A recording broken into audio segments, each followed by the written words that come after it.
যে ভোটবঙ্গে টানা 7 দিন অমিত শাহ 27 এপ্রিল পর্যন্ত কলকাতাতেই থাকতে পারেন অমিত শাহ। প্রথম দফার আগেই দ্বিতীয় দফার ভোটে নজর অমিত শাহ।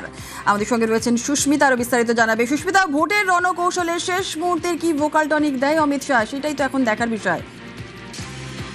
দ্বিতীয় দফার নির্বাচনের আগে রণকৌশল নিয়ে মঙ্গলবার গভীর রাতে বিজেপির নিউ টাউনের যে দফতর রয়েছে এবং সেখানে যে হোটেল রয়েছে একটি নিউ টাউনে, সেখানেই বৈঠক করেন অমিত শাহ। দ্বিতীয় দফার নির্বাচন যেসব এলাকায় সেখানকার জেলা সভাপতি, জেলা ইনচার্জ এবং প্রবাসী জেলা ইনচার্জদের নিয়ে বৈঠকে বসেন তিনি। 4টি সাংগঠনিক জোনের দায়িত্বপ্রাপ্ত বিজেপি নেতারাও বৈঠকে ডাক পেয়েছিলেন, যার অধীনে 13টি সাংগঠনিক জেলা রয়েছে। এছাড়াও শাহের উপস্থিতিতে যে বৈঠক হয়েছে গতকাল রাতে প্রায় 3.5 ঘন্টার বৈঠকে উপস্থিত ছিলেন বিজেপির কেন্দ্রীয় নেতৃত্ব ভূপেন্দ্র যাদব, বিপ্লব দেব, সুনীল বানসাল, অমিত মালব্য। এছাড়াও রাজ্যের বিজেপির সাংগঠনিক সম্পাদক অমিতাভ চক্রবর্তী তারা উপস্থিত ছিলেন। এবং গতকাল রাত 9:45 নাগাদ বৈঠক শুরু হয়। 12টার পর পর্যন্ত বৈঠক চলেছিল।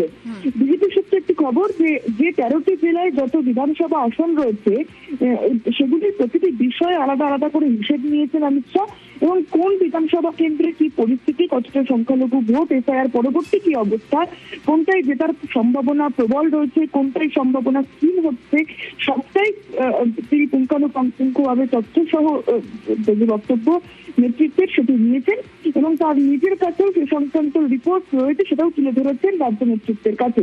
সুতরাং যেসব এলাকায় দ্বিতীয় দফায় ভোট রয়েছে সেগুলিকে সরেজমিনে যারা সামলেছেন তাদের থেকে অমিত শাহ লাস্ট মুহূর্তে অর্থাৎ শেষ মুহূর্তে বুঝে নেওয়ার চেষ্টা এবং তার সঙ্গে জেনে নেওয়ার চেষ্টা রাজ্যের সার্বিকভাবে দ্বিতীয় দফার নির্বাচনের আসনগুলিতে কি পরিস্থিতি, কতটা উন্নতি কিংবা কতটা অবনতি হলো।